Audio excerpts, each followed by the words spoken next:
நம் நோய்களை தீர்க்கக்கூடிய ஒரு பொக்கிஷ மருந்தாகவே விளங்குகின்றது. எனவே மூலிகைகள் மூலம் நம் நோய்களை நாம் எவ்வாறு கட்டுக்குள் வைத்திருக்கலாம், எந்த மூலிகையில் என்ன விதமான சத்துக்கள் இருக்குது என்பதை பற்றி நம்மிடையே பகிர்ந்து கொள்ள வருகிறார் டாக்டர் கௌதமன் அவர்கள். நம் விடயமான நிகழ்ச்சியின் அடுத்த பகுதியாக வரவிருப்பது பல்லாண்டு வாழ்ந்திட.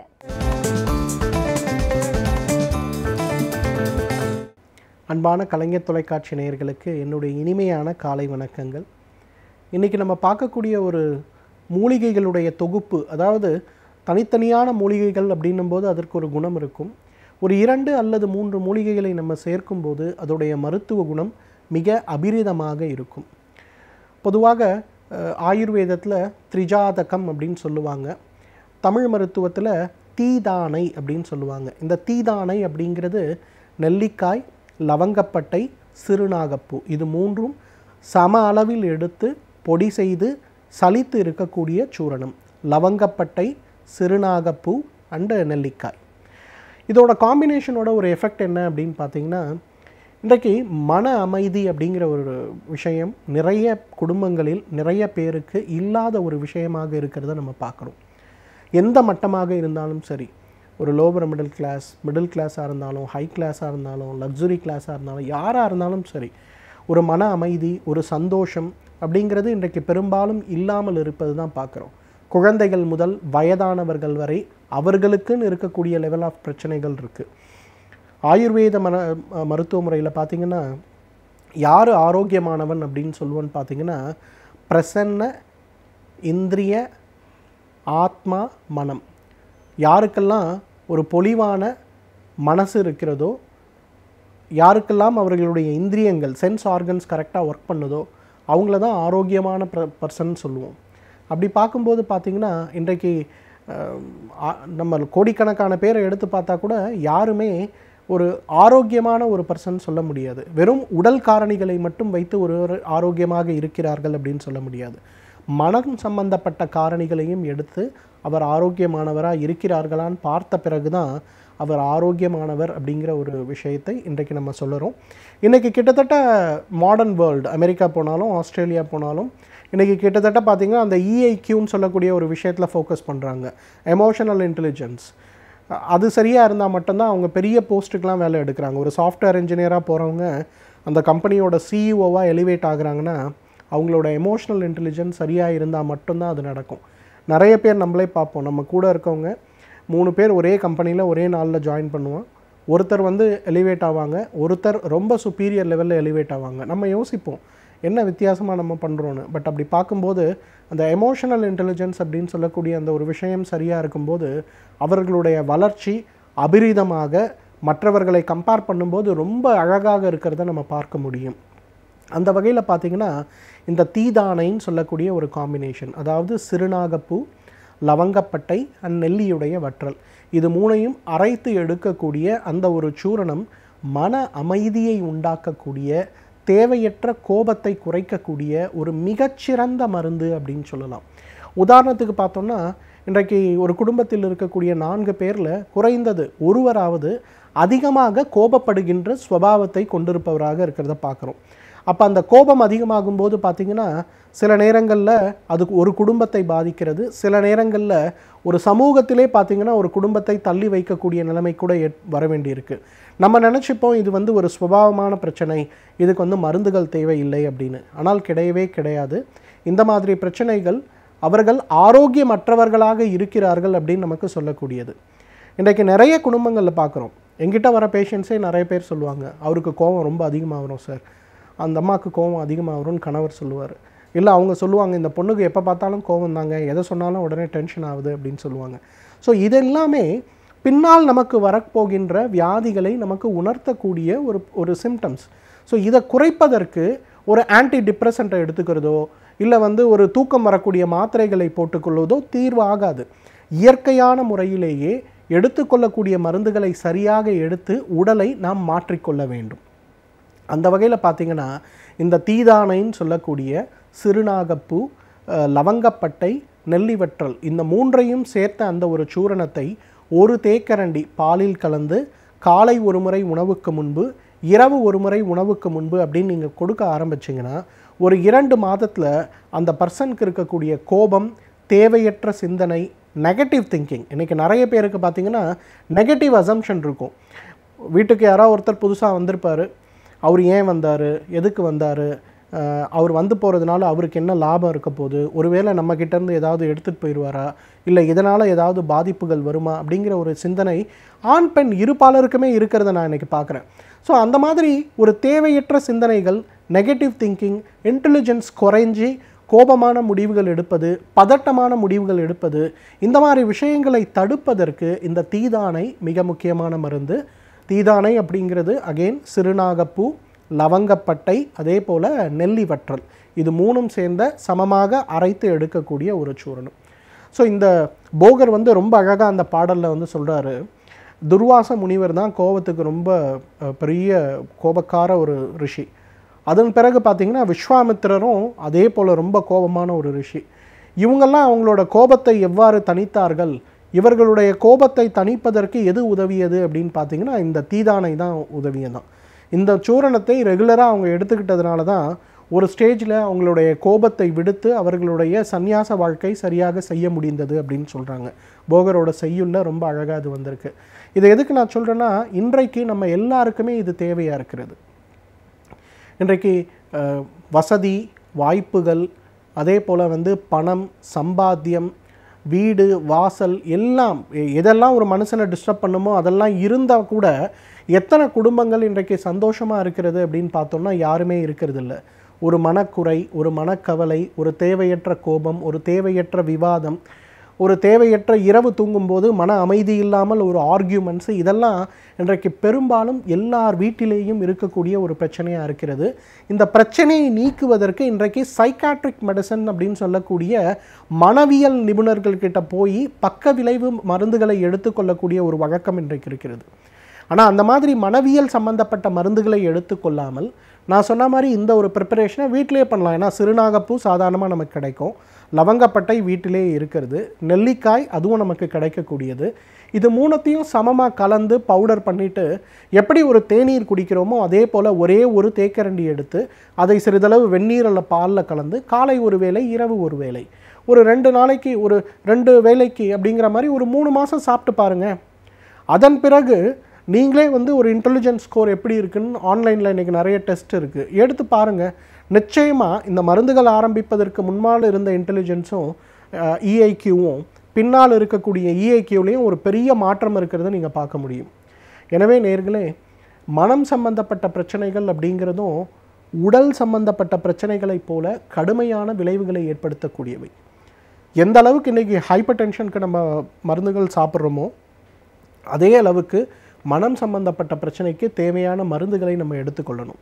ஹைப்பர் டென்ஷன்னால் எப்படி ஹார்ட் அட்டாக் அல்லது பக்க விளைவு ஸ்ட்ரோக் வருமோ அதே போல் மனம் சம்பந்தப்பட்ட பிரச்சனைனாலும் நமக்கு ஹார்ட் அட்டாக்கோ ஸ்ட்ரோக்கோ சுகரோ வரதுக்கு வாய்ப்பு இருக்குது. அதனால் இந்த தீதானையின் அப்படின்னு நம்ம சொல்லக்கூடிய இந்த ஒரு மூலிகை தொகுப்பை ஒரு தினசரி உணவாக, ஒரு மருந்தாக நான் சொல்லலை, ஒரு தினசரி உணவாக பயன்படுத்துகின்ற ஒரு வழக்கத்தை நாம் வைத்து கொண்டோமேயானால் நம்மாலும் பல்லாண்டு காலம் ஆரோக்கியமாக வாழ்ந்திட முடியும்.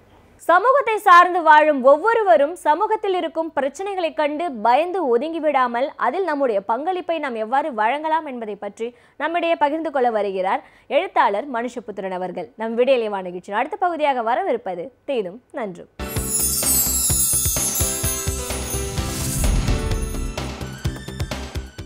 வணக்கம் நண்பர்களே, இன்னும் ஒரு இனிய காலை பொழுதில் தீதும் நன்றும் நிகழ்ச்சியில் உங்களை சந்திப்பதில் மிக்க மகிழ்ச்சி அடைகிறேன். தண்ணீர் என்பது ஒருவருடைய அடிப்படையான உரிமை.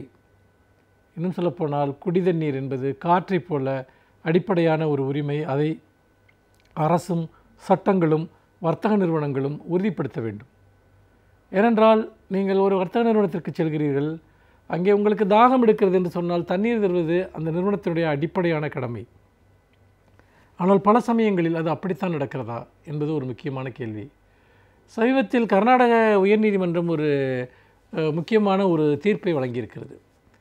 அதாவது KFC என்று சொல்லக்கூடிய அந்த ஒரு உணவு நிறுவனம், அங்கே ஒரு சாப்பிட சென்ற ஒரு பெண் அவருக்கு அங்கு உணவுப் பொருட்களை வாங்கி சாப்பிடுகிறார். அவர் சாப்பிட்ட பிறகு அவர் அங்கு தண்ணீர் கேட்டபோது அங்கு அவர்கள் தண்ணீர் தர மறுக்கிறார்கள். வேண்டுமென்றால் நீங்கள் தண்ணீர் பாட்டிலை விலைக்கு வாங்கிக் கொள்ளுங்கள் என்று சொல்கிறார்கள்.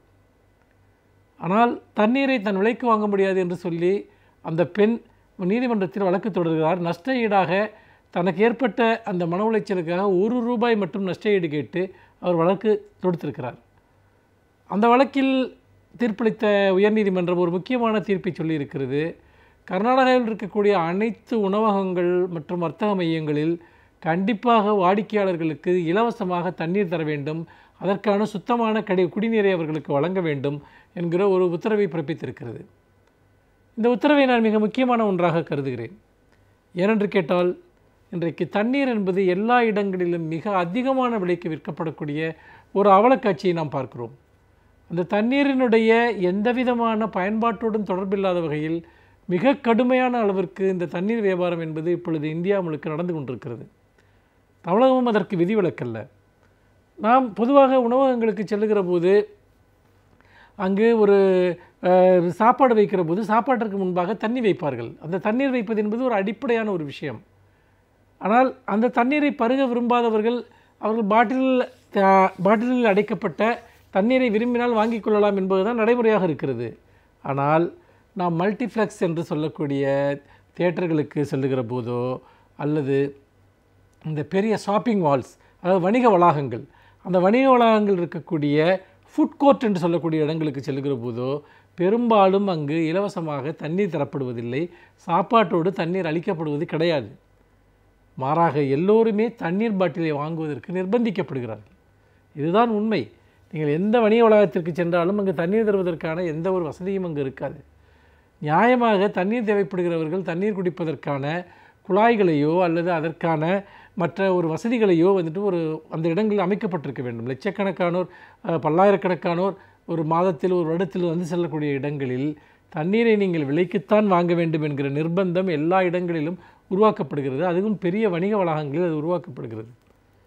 இது ஒரு மிகப்பெரிய ஒரு வர்த்தகத்தினுடைய ஒரு கொடூரமான முகம் என்று சொல்லலாம். ஏனென்றால் உணவு வாங்குகிற ஒருவருக்கு தண்ணீரையும் சேர்த்து வாங்க வேண்டும் என்று நிர்பந்திப்பது என்பது அவரை கொள்ளையடிக்கிற ஒரு விஷயம் என்பதில் எந்த சந்தேகமும் கிடையாது. இதில் இன்னொரு பெரிய ஒரு அபாயம் இருக்கிறது. அதையும் நாம் சேர்த்துத்தான் நாம் பேச வேண்டும். அதற்கு முன்னால் இந்த நீதிமன்றம் வழங்கியிருக்கக்கூடிய இந்த தீர்ப்பினுடைய முக்கியத்துவம் என்பது இந்த மக்களுக்கு தேவையான சில அடிப்படை உரிமைகளை எப்படி வர்த்தக அமைப்புகள் மீறுகின்றன என்பதை குறித்த ஒரு விழிப்புணர்வை ஏற்படுத்துகிறது. அந்த உணவு நிறுவனம் கூறிய வாதத்தை நீதிமன்றம் ஏற்றுக்கொள்ளவில்லை. அதாவது, நீங்கள் அப்படி தண்ணீர் வழங்கியிருந்தால் அதற்கான ஆதாரங்கள் எதையுமே நீங்கள் சமர்ப்பிக்கவில்லை, அதற்கான எந்த விதமான அமைப்பையும் நீங்கள் அங்கே உருவாக்கி வைத்திருக்கவில்லை, எனவே இதை ஏற்க முடியாது என்று சொல்லி நீதிமன்றம் அந்த பெண்ணிற்கு நஷ்டஈடு கொடுக்க வேண்டும் என்று உத்தரவிட்டது. இன்னொன்று, தண்ணீரை இப்படி பாட்டில் தண்ணீரைத்தான் வாங்க வேண்டும் என்று வலியுறுத்துவதில் ஒருவர் பொருளாதார ரீதியாக சுரண்டப்படுகிறார் என்பது ஒரு புறம். ஏனென்றால் எனக்கே அப்படிப்பட்ட அனுபவங்கள் இருக்கின்றன. ஒரு முறை ஒரு வணிக வளாகம் ஒன்றில் நான் ஒரு தண்ணீர் பாட்டிலை வாங்க முயற்சித்த போது அந்த ஒரு கிட்டத்தட்ட ஒரு 500 மில்லி, அதாவது 1/2 லிட்டர் பாட்டில் ₹90 என்று விலை சொன்னார்கள். அது ஒரு குறிப்பிட்ட பிராண்ட், அதாவது அது இங்கே ஒரு இமயமலை பகுதியிலிருந்து கொண்டு வரப்படக்கூடிய தண்ணீர் என்றெல்லாம் சொல்லி ஒரு 1/2 லிட்டர் தண்ணீரை ₹90 இன்றைக்கும் சென்னையிலேயே பாட்டில்களில் விற்கக்கூடிய நிறுவனங்கள் இருக்கின்றன. அப்படிப்பட்ட ஒரு சூழ்நிலையில் தான் நாம் இந்த தண்ணீரின் மூலமாக பொதுமக்களை சூறையாடுவது என்பது ஒரு புறம் இருக்கிறது என்று சொன்னால், இன்னொரு புறம் நீங்கள் இப்படி நிறைய தண்ணீர் பாட்டில்களை வாங்க செய்வதன் மூலமாக ஒரு நாளைக்கு பல நூறு டன் அந்த பிளாஸ்டிக் கழிவுகள் தொடர்ந்து பூமியில் விழுந்த வண்ணம் இருக்கின்றன. மிக மெல்லிய நெகிழி என்று சொல்லக்கூடிய அந்த பிளாஸ்டிக் என்பது அவ்வளவு சுலபமாக மண்ணில் மக்கி போகாது. அவை தொடர்ந்து இதுபோல் தண்ணீர் பாட்டில்கள் உபயோகிப்பவர்களால் மிக அதிக அளவிற்கு குப்பையில் விழுந்த வண்ணம் இருக்கின்றன. நீங்கள் இப்பொழுது பார்த்தீர்கள் என்றால் உங்களையே எடுத்துக்கொள்ளுங்கள். நீங்கள் வெளியே எங்கு சென்றாலும் உடனடியாக நீங்கள் தண்ணீரை எடுத்துச் செல்கிறவர்கள் மிகவும் குறைவு. ஒன்று, அவர்கள் தண்ணீர் பாட்டில்களை வாங்குகிறார்கள், அவற்றை பயன்படுத்துகிறார்கள், பிறகு எரிந்துவிட்டு செல்கிறார்கள். அப்படி செல்வதன் மூலமாக பல்லாயிரம் டன் குப்பைகள், பிளாஸ்டிக் கழிவுகள் தொடர்ந்து பூமியில் சேர்ந்த வண்ணம் இருக்கின்றன. தனிப்பட்ட சிலருடைய வர்த்தக நோக்கங்களுக்காக, வர்த்தக ஆதாயத்திற்காக மக்களை தொடர்ந்து தண்ணீரை பாட்டில்களில் வாங்கி பயன்படுத்த செய்வது என்பது நம்முடைய சுற்றுச்சூழலுக்கு ஒரு மிகப்பெரிய அபாயமாக இருந்து கொண்டிருக்கிறது என்பதை நாம் மறந்துவிடக்கூடாது. அப்படிப்பட்ட ஒரு சூழ்நிலையில் தான் இன்றைக்கு நாம் இந்த தண்ணீர் வர்த்தகம் என்பது பல விதங்களிலும் நம்மை ஒரு பெரிய அளவிற்கு ஆட்டி படைக்கக்கூடிய அரக்கனாக இருக்கிறது. நிச்சயமாக மிகப்பெரிய வணிக வளாகங்கள், திரையரங்குகள் இவற்றிலெல்லாம் சுத்திகரிக்கப்பட்ட சுத்தமான இலவச குடிநீர் இருப்பதை அரசு உறுதி செய்ய வேண்டும். அதற்கான வழிவகைகள் ஏற்படுத்தப்பட வேண்டும். இல்லாவிட்டால் அது வாடிக்கையாளர்களை, நுகர்வோரை ஏமாற்றுவது மட்டுமல்ல, சுற்றுச்சூழலுக்கு பெரும் கேடாக அமையும் என்பதை இந்த நீதிமன்ற தீர்ப்பிலிருந்து நாம் புரிந்து கொள்ளலாம். மீண்டும் இன்னும் ஒரு புதிய சிந்தனையோடு உங்களை சந்திக்கிறேன். நன்றி, வணக்கம். பல துறைகளில் பல சாதனைகளை படைத்தவர்கள் அவர்களுடைய அனுபவங்களை நம்முடன் பகிர்ந்து கொள்ளும் நிகழ்ச்சியே இந்த சிறப்பு விருந்தினர் பகுதி. எனவே இந்த சிறப்பு விருந்தினர் பகுதியில் இன்றைய சிறப்பு விருந்தினர் யார் என்பதை பற்றியும் அவர் என்ன செய்திகளை நம்முடன் பகிர்ந்து கொள்ளப் போகிறார்கள் என்பதையும் பார்க்கலாம். நம் விடியலேவா நிகழ்ச்சியின் அடுத்த பகுதியாக வரவிருப்பது சிறப்பு விருந்தினர் பகுதி.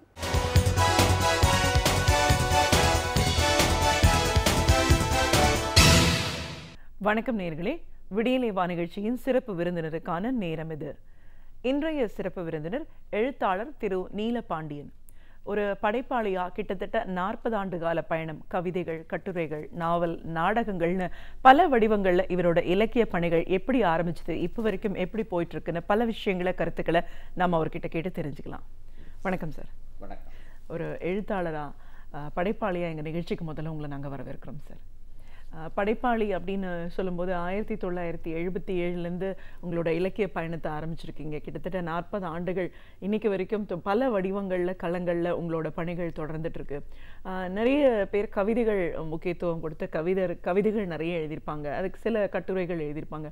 உங்களுடைய பயணத்தில் பார்க்கும்போது கட்டுரைகள் நிறைய எழுதியிருக்கீங்க, நாடகங்கள் நிறைய எழுதியிருக்கீங்க, மாணவர்களுக்கு தன்னம்பிக்கை ஊட்டுற மாதிரியான பல விஷயங்களில் நாடக வடிவங்களில் கொடுத்துருக்கீங்க, நாவல்கள் எழுதியிருக்கீங்க. இன்னைக்கு வரைக்கும் உங்களுடைய பயணத்தை தொடர்ந்து செஞ்சுட்டு இருக்கீங்க. உங்களோட அனுபவங்கள் சார்ந்த பல விஷயங்களை எங்க நேர்களோட இன்னைக்கு நீங்க முழுமையா பகிர்ந்துக்கணும் சார். அடிப்படையில் நீங்க ஒரு அரசு பணியாளராக பணிபுரிஞ்சு ஓய்வு பெற்றிருக்கீங்க. இலக்கிய பயணம் அப்படிங்கிறது 77 ஆரம்பிச்சிருக்கு. அப்படின்னும் போது இந்த பயணம் ஆரம்பிச்ச நிகழ்வை பத்தி சொல்லலாம். ஒரு படைப்பாளியா உருவான விதம் பத்தி சொல்லுங்க. படைப்பாளி என்ற ஒரு ஆரம்பமே என்னுடைய பள்ளி நாட்களிலே தான் ஆரம்பமானது.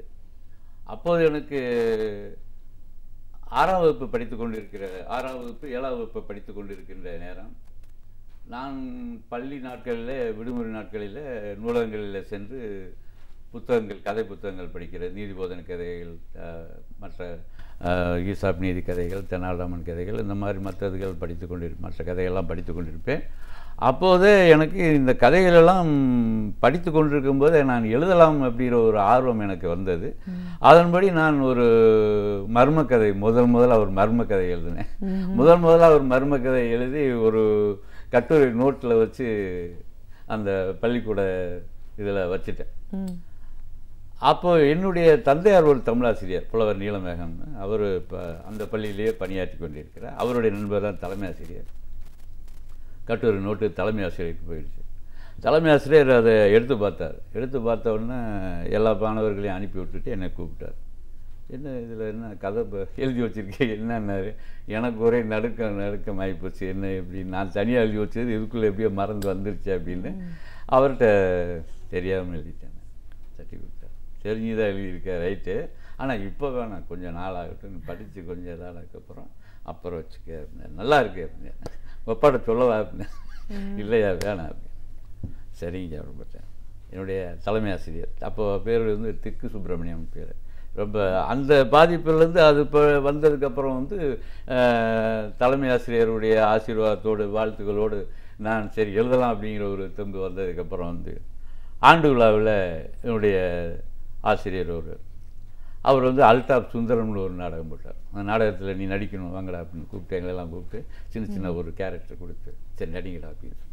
சரி நாங்கள் ரொம்ப ஆர்வமாக அது பண்ணி நடித்தோம். ஒரு டூப் விட்டுக்கிட்டே இருப்பான் ஒருத்தன், அவன் ஒரு இடத்துல மாட்டிக்கிடுவான். அந்த மாதிரி ஒரு சின்ன ஒரு தாட்டை வச்சு அவர் எழுதியிருந்தார்.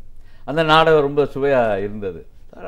பார்க்கும்போது எனக்கு ஒரு ஆர்வம், சரி நம்ம எழுதுவோமா அப்படின்னு சொல்லி அப்போ இந்த கண்ணன் சிறுகதை, சின்ன சிறுவர் மலர்கள், இந்த மாதிரி இப்போ கோகுலம்னு வருது, அது மாதிரி அந்த காலத்தில் வந்த சிறுவர் அணில், அந்த மாதிரி பத்திரிகை எல்லாம் சின்ன குட்டி கதைகள், ஒரு அம்புலி மாமா, அதெல்லாம் வரும். அந்த கதைகளில் எடுத்து நாங்களே ஒரு கதையை தயார் பண்ணி, நானே ஒரு சின்ன ஒரு அதை போட்டு தயார் பண்ணி ஒரு ஒரு மாடியில் ஒரு திரைச்சீலையை கட்டிக்கிட்டு அதில் நாங்களாக ஒரு பங்கேற்று ஒரு நாடகத்தை பண்ணுவோம். அதுதான் எங்களுடைய துவக்க காலமாக இருந்தது. அந்த நேரம் எங்களால் முடிஞ்ச ஒரு இது. கண்டிப்பா சார். சின்ன வயசுல அப்படின்னு வரும்போது இந்த மாதிரியான ஒரு கிரியேட்டிவிட்டி எல்லாம் வர்றதே ஒரு அதிசயமான விஷயம்தான். இதெல்லாம் ஒரு வித்திட்டது விஷயம்னு சொல்லிக்கலாம் உங்களுடைய படைப்புலக பயணத்துக்கு. உங்களோட படைப்பு அப்படின்னு பார்க்கும்போது கவிதைகள், கட்டுரைகள், நாவல்கள் இதெல்லாம் இருந்தாலும் நீங்க நிறைய நாடகங்கள் எழுதியிருக்கீங்க, முக்கியத்துவம் கொடுத்துருக்கீங்க. ஒரு படைப்பாளியா நாடகம் அப்படிங்கிறது எப்படி உருவாகுது? ஒரு நாடகம் உருவாகிற விதம் பத்தி சொல்லுங்க. அதாவது நாடகம் உருவாகிற விதம் அப்படின்னு சொன்னோம்னா அது தொடக்க காலத்திலிருந்தே ஆரம்பிக்கும். தொடக்க காலத்தில் தமிழர்களுடைய ஒரு பண்பாட்டு களஞ்சியமாக இருந்தது. தமிழர்கள் தொல்பழங்காலம் தொட்டு அவர்கள் வந்து கதை பாடல்கள் மூலமாக அதன் பிறகு கூத்தாக நடித்து வந்த அந்த நிலையெல்லாம் மாறி நாடக வடிவமான சிலப்பதிகாரத்தில் இன்னும் சில இலக்கியங்கள், சங்க இலக்கியங்கள் எல்லாம் நாடகம் எப்படி உருவானது, நாடகத்திற்கு திரைச்சிலை முதற்கொண்டு நாடக அமைப்பு முதல் கொண்டு அதை எப்படி அரங்கேற்றினார்கள் முதற்கொண்டான பதிவுகள்லாம் அதில் இருக்கின்றன. நான் அந்த இதுக்கு வரவில்லை. இப்போ சமூக நாடகங்கள், நம்ம தெரு நாடகங்கள் அப்படிங்கிற ஒரு இதுக்கு வரும்போது வந்து நாங்கள் எங்களுடைய மாணவர்களை தாண்டி எங்கள் ஊரில் இருக்க நண்பர்கள் எல்லாம் சேர்த்துக்கொண்டு திருவிழாவில் நாடகம் நடத்தியிருந்தாங்க.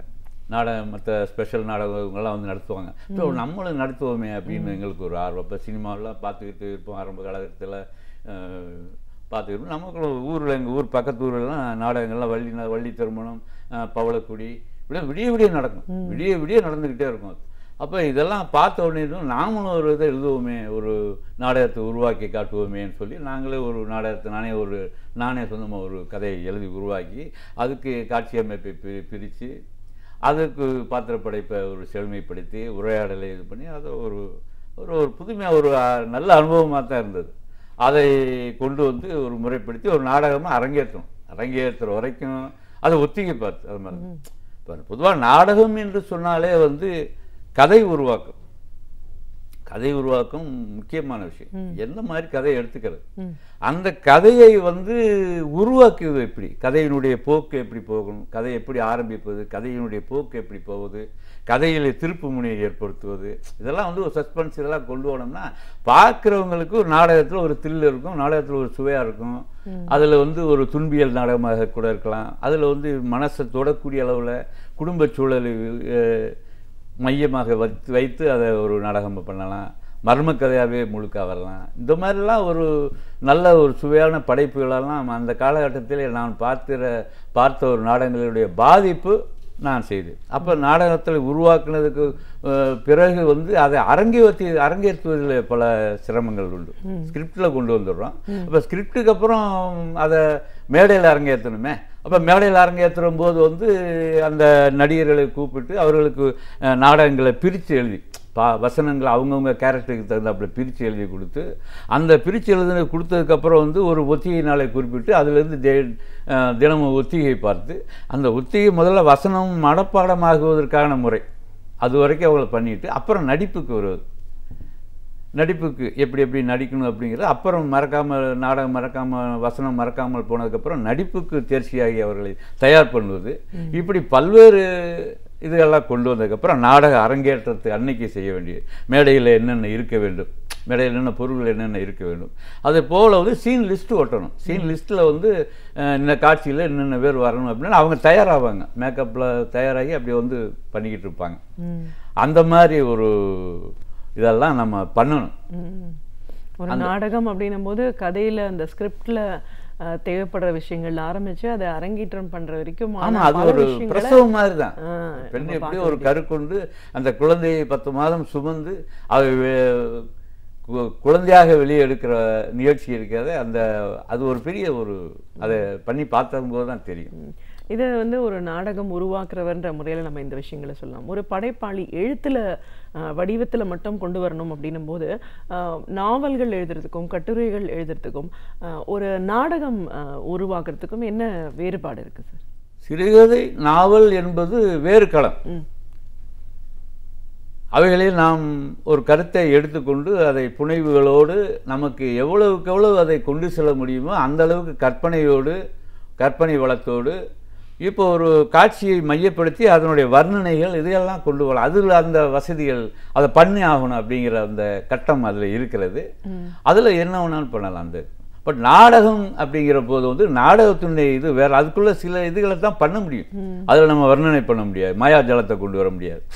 ஸோ அந்த கட்டுப்பாடுகளுக்குள்ளே இருக்கக்கூடிய ஒரு நிகழ்வுகளாக ஏற்கக்கூடியத கதையாக நாம் தேர்ந்தெடுக்கும் போது அதான் நாடகத்துக்கும் இதற்கும் உள்ள வித்தியாசம். நாவல் வந்து அது ஒரு களம், அதை கதையை எடுத்துக்கொண்டு அதை டெவலப் பண்ணி நம்ம எந்த அளவுக்கு கொண்டு வரோமோ அந்த அளவுக்கு அந்த நாடகம் சிறப்பாக பேசப்படும். நாடகம் என்கிற களம் வேறு, நாவல் என்கிற களம் வேறு. அந்த நாவல் புகழ்பெற்ற நாவல்கள்லாம் வந்து எந்த அளவில் வெற்றி கொண்டிருக்கின்றன என்பது சொன்னால் எடுத்து ஆளக்கூடிய ஆளுமையை கொண்டு அதை பிரதிபலிக்கக்கூடிய வகையில் அவர்கள் கொண்டு சென்றது தான். இப்போ நாப்பாவுடைய கதைகள்லாம் பார்த்தீங்கன்னா அவரோட வர்ணனைகள்லாம் சொல்லுவார், தத்துவங்கள்லாம் கொண்டு வருவார். ஒரு அத்தியாயத்திலிருந்து 3 அத்தியாயம் போக தத்துவங்களை கொண்டு வருவார். சென்ற அத்தியாயத்தில் இருக்கிறத கொண்டு வருவார். சாண்டில்யன் இதை பார்த்தீங்கன்னா, இப்போ சாண்டில்யனுடைய ஒரு கதையை எடுத்துக்கிட்டு சொன்னால் அந்த மஞ்சள் அழகின்னு ஒரு அழகியை வந்து 2 அத்தியாயத்தில் வர்ணிப்பார். ஸோ அது அந்த வசதி அதில் இருக்குது. அவங்க ரசிகர்களை கவர்வதற்காக அந்த புலம் வேறு, அந்த களம் வேறு, இது வேறு. நாடகம் என்பது நாடகம் வந்து நேரடியாக மக்களை சந்திக்கக்கூடிய விஷயம். அது புத்தகத்தை படிச்சுட்டு இருப்பாங்க. அது ஸோ நம்ம இந்த இதில் வந்து இப்போ ஒரு கதையை சொல்வார், நான் இதற்காகவா பிறந்தேன், என்னுடைய கதை இப்படியேவா போய்கொண்டிருக்கும், நான் வாழ்க்கையில் பட்ட துன்பங்கள் இன்னுமா நான் பட்டுக்கணும், இந்த மாதிரி அப்படின்னு பழைய கதையை சொல்லணும். இந்த மாதிரி இதுகள்லாம் வந்து அந்த காட்சி அமைப்பு இதுகள்லாம் அவங்க சொல்லணும்னு அவசியம் இல்லை. அவங்க அதை நேரடியாகவே கதையாகவே எழுதிட்டு போயிடுவாங்க. இதில் இந்த நாடக அரங்கத்துக்குள்ளே நடைபெறுகிறது. கதைகளை சொல்கிறவங்க தான் சொல்லணும்.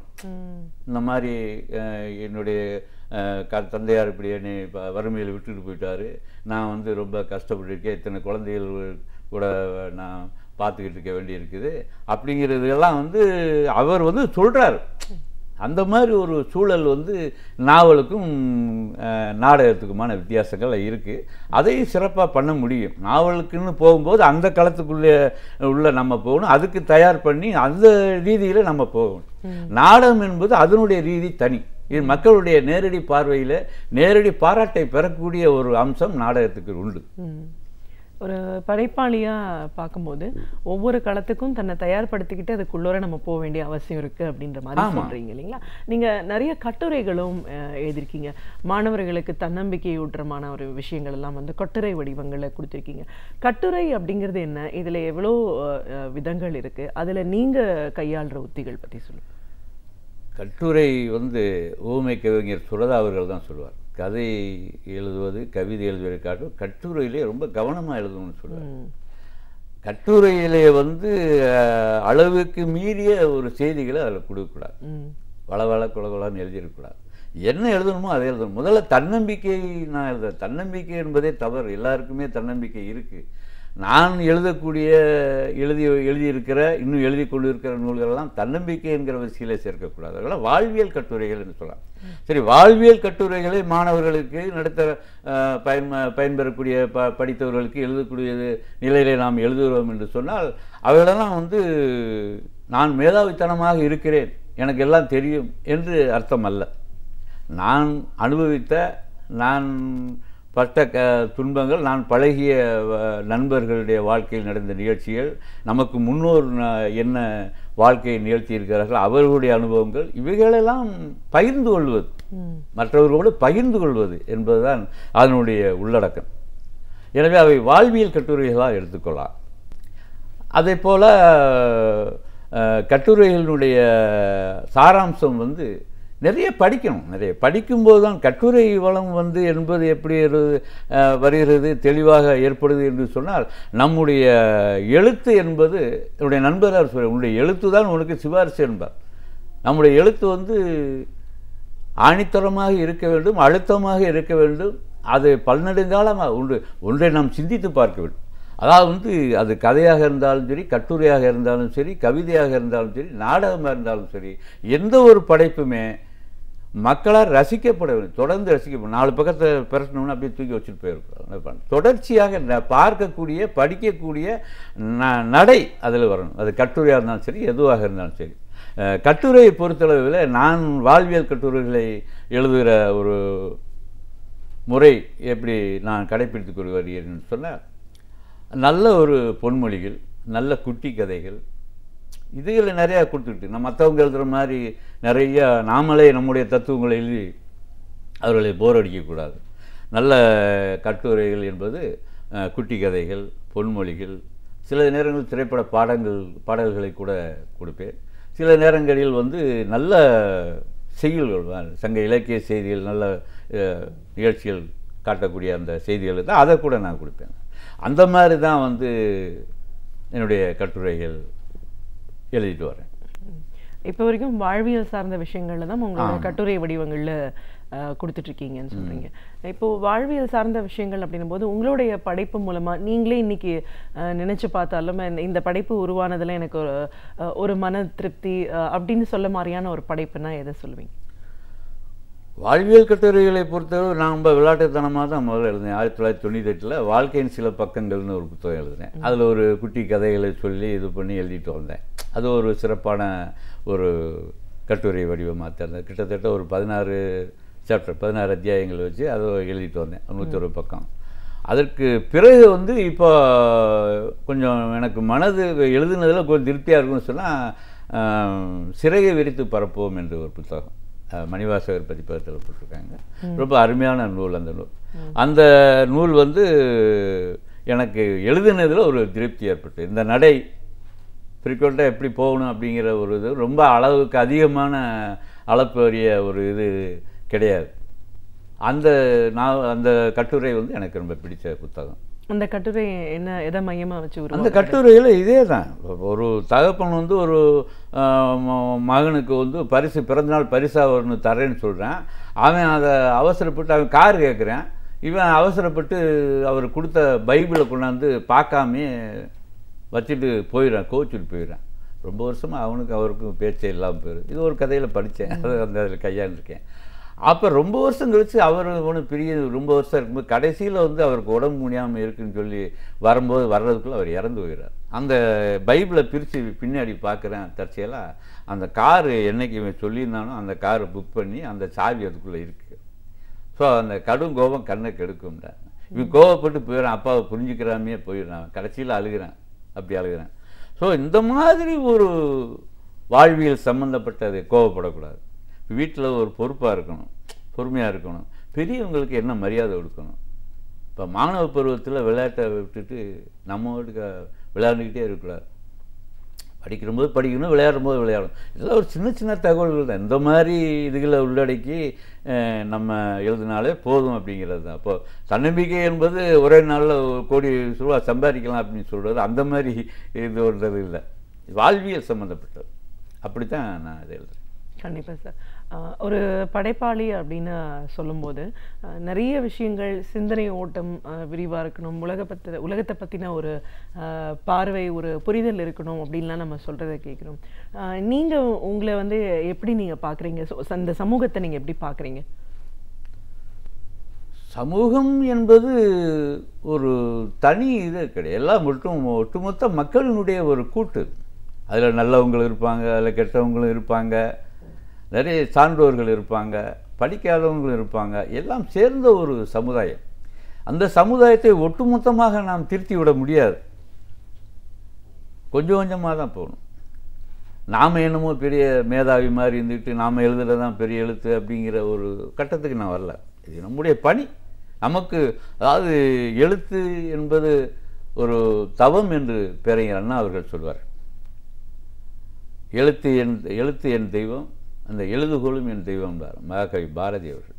ஸோ அந்த எழுதக்கூடிய ஒரு திறன் நமக்கு இருக்குங்கிறதுக்காக நாம் பெரிய மேதாவியாக முடியாது. நமக்கு முன்னால் பெரிய பெரிய பேரறிஞர்கள்லாம் எழுதியிருக்காங்க, நிறைய படிக்கணும். அதை படித்தால்தான் வந்து நாம் இன்னும் நம்மை பட்டை நீட்டிக் கொள்வதற்கு, இன்னும் நம்மை செழுமைப்படுத்திக் கொள்வதற்கு, இன்னும் நம்முடைய படைப்புகளை சிறப்பாக செய்வதற்கு அவைகள் உருவாக்கமாக என்பது என்னுடைய ஒரு கருத்து. இப்போ எதிர்காலத்தில் இன்னும் என்ன மாதிரியான ஒரு படைப்புகள்லாம் உருவாக்கணும்னு நினைச்சிட்டு இருக்கீங்க? அதாவது கதை, நாடகம், கவிதை, ஒரு ஆசைக்கு ஒரு கவிதை தொகுப்பு போட்டேன். இதெல்லாம் தாண்டி தற்போது நான் முழுமையாக எண்ணம் இட்டு கொண்டிருப்பது, என் மனதில் ரீங்கரித்து கொண்டிருப்பது, இவைகளெல்லாம் சொல்ல வேண்டும் என்றால் நாட்டுப்புறவியலில் ஒரு ஆய்வு பண்ணி, நாட்டுப்புற தெய்வங்களை பற்றி, நாட்டுப்புற பழமொழிகள் சொலவடைகள் பற்றி, நாட்டுப்புற கதைகள், இந்த மாதிரி நாட்டுப்புற விளையாட்டுகள், இந்த மாதிரி நாட்டுப்புறவியல் என்பது ஒரு பெரிய களம். அதில் நான் ஒரு சின்ன ஒரு அரிச்சுவடை இப்போ பேராசிரியர் முனைவர் சண்முகசுந்தரம் அவர்களை நான் இந்த நேரத்தில் குறிப்பிட்டாக வேண்டும். அவர் எனக்கு அவருடைய வழிகாட்டியின் பேரில் நான் அந்த பணியிலே களப்பணியிலே நாட்டுப்புறவியலில் ஈடுபட்டு கொண்டிருக்கிறேன். நாட்டுப்புறவியல் சார்ந்த ஒரு எதிர்கால திட்டம் என்று பல ஒரு வடிவங்களை நான் வகுத்து வைத்திருக்கிறேன். அதுதான் இனி வருங்காலத்தில் செய்யலாம் என்று ஒரு எண்ணத்தில் இருக்கிறேன். நாட்டுப்புறவியல் என்பது மிகப்பெரிய ஒரு கடல் மாதிரி ஒரு விஷயம். நாட்டுப்புறவியலில் நாட்டுப்புற தெய்வங்களை பற்றிய ஒரு ஆய்வு. நாட்டுப்புற தெய்வங்கள் என்று சொன்னால் இந்த கருப்பசாமி, மதுரை வீரன், மாரியம்மன், காளியம்மன், இந்த மாதிரி நாட்டுப்புற தெய்வங்கள் என்றைக்கு தொன்மையான மனிதர்கள் தொல்பழங்காலம் தொட்டு மனிதர்கள் தொன்று தொட்டு வழங்கி வந்த ஒரு தெய்வங்கள். நாட்டுப்புற தெய்வங்கள் என்பதற்கு ஒரு பெரிய நெடிய வரலாறு இருக்கிறது. நாட்டுப்புற தெய்வங்கள் முதலாக தோன்றிய மனிதன் அச்சத்தின் காரணமாக அவன் தெய்வ வழிபாட்டில் ஈடுபட்டிருக்கிறான் என்றுதான் நாட்டுப்புறவியல் ஆரம்பம் அப்படித்தான் சொல்கிறது. அப்படித்தான் கண்டுபிடிப்பாளர்கள், நாட்டுப்புற ஆய்வாளர்கள் அதைத்தான் சொல்கிறார்கள். அவன் இடி, மின்னல், மழை இதையெல்லாம் பார்த்து பயந்தான். மரங்களை பார்த்து மர வழிபாடு செய்தான். சூரியனை பார்த்து வழிபாடு செய்தான். அதன் பிறகுதான் பல காலங்கள் கழித்து தான் வேட்டை தெய்வமான முருகனை வேட்டையாடி கொண்டு இருக்கின்ற அந்த வேல் வழிபாடு, இப்படி அந்த வேல் வழிபாட்டுக்கு பிற்பாடு சிவ வழிபாடு, இப்படி பல கட்டங்களிலே இருக்குது. ஊரை காப்பதற்காக, ஊர் மக்களை காப்பதற்காக, எதிராளிகளோடு போரில் ஈடுபட்டு மரணமடைந்த வீரர்கள் ஐயனார் சாமிகளாக மாறிவிட்டார், கர்ப்பசாமிகளாக மாறிவிட்டார். இப்படித்தான் நம்முடைய முன்னோர் தெய்வங்கள் வந்திருக்கு. ஆரம்பகால மனிதன் முதலாக மனிதன் இறந்து போனதுக்கப்புறம் அவனை பார்த்து பயந்துருக்கலாம். என்ன பண்ணலாம், இது இந்த பணமாயிட்டானே, எதாவது பண்ணலாம் பயந்துருக்கலாம் ஒருவேளை. அதை அவன் தெய்வமாக சரி ஏதாவது பண்ணக்கூடாது, ஒருத்தனை அடித்து கொண்டு விட்டான்னு, அவன் அடிச்சுட்டு அநியாயமாக சாக வச்சுட்டேமே அப்படிங்கிறபோது சரி அவன் நம்மளை காப்பாற்றணும் அப்படின்னு அவனை கும்பிட ஆரம்பிச்சிடறான். இப்படி தான். அதே மாதிரி பாம்பு வருது, அந்த காலத்தில் பாம்பு வருதுன்னு சொன்னால் பாம்பு ஒரு சர்ப்பத்தை பார்த்து பயந்துடுறாங்க, அது தெய்வமாக கும்பிட்றான். இப்படி தான் நம்முடைய முன்னோர் வழிபாடுகளுடைய வழிபாட்டு தளம் விரிவடைந்து அதற்கு பின்னால் தான் இந்த சமய வழிபாட்டிலிருந்து அன்றைக்கு இருந்த சமய வழிபாடு ஆரியர் வருகைக்கு அப்புறம் பெருந்தெய்வமாக அவர்கள் கற்பனை பண்ணும்போது இந்த வழிபாடுகள்லாம் அதில் சேர்ந்து வந்திருக்கிறது. இது நாட்டுப்புற சமயம் என்பது தனியாக நம்முடைய தொல்பழங்கால தமிழர்களுடைய மத்தியில் இன்றைக்கும் பின்பற்றப்பட்டு வருகிறது. கிராமப்புறங்களில் நாம் பார்க்கிற மதுரை வீரன், காத்தவராயன், காளியம்மன், மாரியம்மன், இப்படி பல்வேறு ஐயனார், இப்படி பல்வேறுபட்ட சிறு தெய்வங்களுடைய ஆய்வுக்காக நான் ஆராய்ந்து அதை செய்ய வேண்டும் என்று பல கிராமங்களை தேனி மாவட்டத்தை பொறுத்தளவில் கடந்த 4 ஆண்டுகளாக நான் ஆய்வு செய்து வருகிறேன். அதில் பல இன்ட்ரெஸ்டடாக சப்ஜெக்ட் வரும். அந்த அந்த கதை தெய்வம் தோன்றிய கதை, எங்கிருந்து வருகிறார்கள். இப்போ வெள்ளையருடைய ஆட்சி காலத்தில் அன்றைக்கு புலம்பெயர்ந்த மக்கள் புலம்பெயர்ந்தவர்கள் ஒரு இடத்திலிருந்து உடைப்பயிற்சியாகி மக்கள் வருகிறார்கள். ஒரு 3-4 காரணம். மகன் மறுத்தல், அதாவது பெண்ணு கொடுக்க மறுக்கிறது, பெண்ணை கேட்டு வருவான், பெண்ணை கொடுக்க மறுத்து வெளியேறி வந்துடுவான். அந்த மாதிரி அங்கேருந்து கிளம்பி தென் திசையில் இன்னொரு திசையில் மக்களோட கூட்டமாக மாடு கண்டெல்லாம் கொண்டு வந்துடுவான். பஞ்சம் பசி அப்படிங்கிற போது அப்படியே வந்துடுவான். இப்படி அது ஒரு இன்ட்ரெஸ்டிங்கான சப்ஜெக்ட். அந்த கதையை செய்வதற்கு ரொம்ப ஆர்வமாக இருந்தது எனக்கு. அதுக்கு என்னுடைய வழிகாட்டியவர்களை பேராசிரியர் காவியா சண்முகசுந்தரம் சொல்ல ஊக்கத்தை பொறுத்த நான் பயந்துக்கிட்டு இருந்தேன். முதல்ல மற்ற இதில் இருந்து இந்த மாதிரி ஒரு பெரிய சப்ஜெக்டாக இருக்குது பண்ணணுங்கிற போது அவர் தான் சொன்னார், உன்னால் பண்ண முடியும் பண்ணு அப்படின்னு சொல்லி என்னை ஆசிரியர் அது ஒரு நல்ல ஆய்வாக இருக்குது. ஆனால் மிகப்பெரிய ஒரு சப்ஜெக்ட் அது நாட்டுப்புறவியல் என்பது நான் ஒரு சின்ன ஒரு மிகப்பெரிய ஆய்வாளர்கள்லாம் இருக்கார்கள், மிகப்பெரிய அதில் மூழ்கி பல விஷயங்கள் இப்போ சொன்னவங்களாம் இருக்காங்க. முனைவர் பக்தவச்சலபா இருக்காங்க, லூர்து இருக்காங்க, காவியா சண்முகசுந்தரம், இப்படி ஆக்கா பெருமாள் பேராசிரியர், எல்லாமே பேராசிரியர் பெரிய முனைவர்கள். அவர்கள் பண்ண சப்ஜெக்டை நம்ம பண்ணணுங்கும்போது மிக கவனமாக பண்ண வேண்டியிருக்கு. இது மட்டுமல்ல, இப்போ நாட்டுப்புறவியல் என்பது நாட்டுப்புற தெய்வங்களோடு மட்டும் முடிவதில்லை. நாட்டுப்புற தெய்வங்கள், நாட்டுப்புற கதைகள், நாட்டுப்புறத்தை அந்த காலத்தில் ஏற்பட்ட வாய்மொழியாக ஏற்பட்ட கதை பாடல்கள், அதை முக்கியமாக சொல்லணும். ஆரம்ப காலத்தில் வசனங்கள் உண்டாவதற்கு முன்பாக நம்முடைய தொல்பழங்கால மக்கள் கதை பாடல்கள், வாய்மொழி பாடல்கள் இப்படி தான் ஆரம்பிச்சிருக்காங்க. அந்த பரிணாம வளர்ச்சி தான் வந்து இன்றைக்கு திரைப்படமாக கூட அவைகளெல்லாம் வளர்ச்சி அடைந்திருக்கிறது. அப்படிங்கிறது ஒரு இந்த நாடகங்கள்லாம் வந்து அதில் வர்றது தான், அந்த அந்த வளர்ச்சியினுடைய பரிணாமம் தான். அப்புறம் அதுக்கப்புறம் நாடகத்தினுடைய பரிணாம வளர்ச்சி திரைப்படமாக வளர்ந்தது என்று கூட சொல்லிக்கொள்ளலாம், அந்த அளவு இருக்கிறது. அப்புறம் அதுக்கப்புறம் அதற்கு பிறகு வந்து நாட்டுப்புற கதைகள், நாட்டுப்புற சொலவடைகள், பழமொழிகள். இன்றைக்கும் கிராமத்துக்கு போனால் வந்து சொலவடைகள் நிறையா சொல்லுவாங்க. தாயை தனித்துறையில் பாரு, பிள்ளையை வீட்டில் பாரும்பாங்க. இந்த மாதிரி நிறையா இது இருக்குது. அந்த நாட்டுப்புற சொலவடைகள் அர்த்தம் செறிந்த அவர்கள் நிறைய எழுதியிருக்காங்க. அதை கலெக்ட் பண்ணலாம் கிராமங்கள் தோறும். இன்றைக்கு அவைகளெல்லாம் சொல்லுவதற்கான ஆட்கள் இல்லை, வயதானவங்கள்லாம் நிறைய போய் சேர்ந்துட்டாங்க. இப்போ அதுக்கு பிற்பாடு பார்க்கக்கூடிய நம்ம இந்த களத்தை வந்து மிக கடுமையாக தேடுதல் தான் செய்ய வேண்டியிருக்கு. இதில் வந்து ஒரு பெரிய விஷயம் என்னன்னு சொன்னால், நாட்டுப்புற தெய்வங்களாக இருந்தாலும் சரி, மற்ற விஷயங்களாக இருந்தாலும் சரி, நாம் அதை கள ஆய்விலே செய்கிற போது மிகுந்த கவனத்தோடு செய்ய வேண்டியிருக்கிறது. அது வந்து ஒரு ஜாதி மத இதுகளெல்லாம் நாம் கடந்து ஆய்வாளர் என்பவர் நடுநிலையோடு இவைகளெல்லாம் சமூகத்திற்கு பிரதிபலிக்கணும். இப்போல்லாம் பல காலமாக சொல்லாமே போயிட்டாங்க. இப்போ நம்முடைய முன்னோர், இப்போ நீங்கள் இருக்கீங்க, நான் இருக்கேன்னு சொன்னால், நான் என்னுடைய தாய் தகப்பனார் இருக்கார், தந்தையாருக்கு முந்தைய தாத்தா இருக்கார், அதுக்கு முன்னாடி ஒரு 4 தலைமுறை வேணால் சொல்லுவோம். அதுக்கு முன்னாடி என்ன தெரியும் நமக்கு? ஒன்றும் தெரியாது. இந்த தொன்மங்களை பதிவு செய்வது என்பது தான் இதனுடைய அழுத்தமான ஒரு விஷயம். கண்டிப்பாக சார்.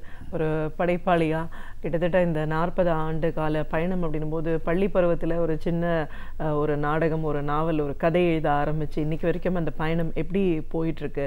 ஒரு படைப்பு அப்படின்னும் போது நீங்கள் எப்படி கவனத்தில் எடுத்துக்கிறீங்க? நாடகங்கள் அப்படின்றதுல எவ்வளோ தூரம் முக்கியத்துவம் கொடுத்து நீங்கள் பண்ணிகிட்டு இருந்திருக்கீங்க? இப்போ நீங்கள் எதிர்காலத்தில் பண்ணக்கூடிய ஆய்வுகள் சார்ந்தும் பல விஷயங்களை எங்களோட நீங்கள் முழுமையாக பகிர்ந்துட்டதுக்கு நன்றி. மிக்க நன்றி. கண்களால் பார்த்து படிப்பதை காட்டிலும் செவிகளால் கேட்டு உணர்வது மிகவும் சிறந்த ஒன்று. எனவே நம்மிடையே பல அரிய தகவல்களை பகிர்ந்து கொள்ள வருகிறார் பேராசிரியர் சுபவீர பாண்டியன் அவர்கள். நம் விடியலை வா நிகழ்ச்சியின் அடுத்த பகுதியாக வரவிருப்பது ஒன்றே சொல் நன்றே சொல்.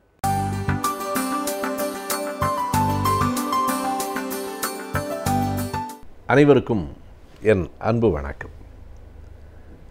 சுகி சிவம் அவர்கள் இன்று தமிழகம் அறிந்த மிகச்சிறந்த ஆன்மீக பேச்சாளர்களில் ஒருவர்.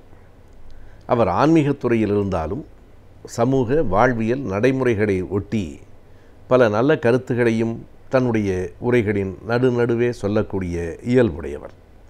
அவருடைய உரைகள் சிலவற்றை தொகுத்து அச்சம் தவிர் என்னும் பெயரில் ஒரு நூல் வெளிவந்திருக்கிறது. சென்னை தியாகராயன் நகரில் இருக்கிற கற்பகம் புத்தகாலயம் அந்த நூலை வெளியிட்டிருக்கிறார்கள். அது சில கட்டுரைகளினுடைய அல்லது சில பேச்சுகளினுடைய தொகுப்பு. அதில் ஒன்று பேய்களை கண்டு அஞ்சலாமா என்பதாக இருக்கிறது. பேய்களை பற்றி ஆன்மீகத்துறையில் இருக்கக்கூடியவர்கள் பெரும்பாலும் அதனை ஏற்றுத்தான் கூறியிருப்பார்கள் என்று எண்ணி படிக்கத் தொடங்கினால் உள்ளே மிகச் சரியான பகுத்தறிவு சிந்தனைகள் அதற்குள் இடம்பெற்றிருக்கின்றன. சுகி சிவம் அவர்கள் கடவுள் நம்பிக்கை உடையவர். கடவுள் நம்பிக்கை வேறு, பேய்களையும் பிசாசுகளையும் நம்புவது வேறு. எனவே பேய்களையும் பிசாசுகளையும் நம்புகிற மனம் பற்றிய செய்திகளை அவர் அதில் எழுதியிருக்கிறார். பாரதியாரினுடைய அந்த கவிதையிலே இருந்து அவர் தொடங்குகிறார். பாரதியார் பேய்களை நம்பவில்லை. பேய்கள் என்று எண்ணி மனிதர்கள் அச்சப்படுகிறார்கள் என்று சொல்லுகிறார். வஞ்சனை பேய்கள் என்பார், இந்த மரத்தில் என்பார், அந்த குளத்தில் என்பார், துஞ்சுது முகட்டில் என்பார், மிக துயர்ப்படுவார், எண்ணி பயப்படுவார் என்று பாரதி எழுதுவான். இவன் நினைத்து நினைத்து பயப்படுவான். யாரும் பேயை பார்த்து பயப்படவில்லை, பேயை நினைத்து பயப்படுகிறார்கள். எனவே பேய் என்பது மனத்தினுடைய ஒரு கற்பனை தானா என்று கேட்டுவிட்டு சுகி சிவம் அவர்கள் சொல்கிறார்கள், எனக்கு பேய் இருக்கிறதா இல்லையா என்று உறுதியாக தெரியாது, ஆனால் பேய் பற்றிய பல சிந்தனைகளை நான் பகிர்ந்து கொள்ள வேண்டும் என்று கருதுகிறேன். பேய் என்பதென்ன? மனிதன் உடலோடும் உயிரோடும் இருக்கிற போது அவனுக்கு மனிதன் என்று பெயர். உடம்பிலிருந்து உயிர் போய்விட்டால் இந்த உடம்புக்கு பிணம் என்று பெயர். போய்விட்ட உயிரைத்தான் பேய் என்று அழைக்கிறார்கள். எனவே உடல் பாதி உயிர் பாதி என்றால் 100% இருக்கிற மனிதன் இந்த 100ல் பாதியாக பிரிந்து போய்விட்டு 50% பார்த்து ஏன் பயப்பட வேண்டும், ஒருவேளை பேய் இருக்கிறது என்று வைத்து கொண்டாலும் என்று சொல்லுவார். அது மட்டுமல்லாமல் கீவாஜா அவர்கள் இதனை பற்றி எப்படி கூறுவார் என்பதையும் அவர் மிக அழகாக எடுத்து சொல்லுவார்.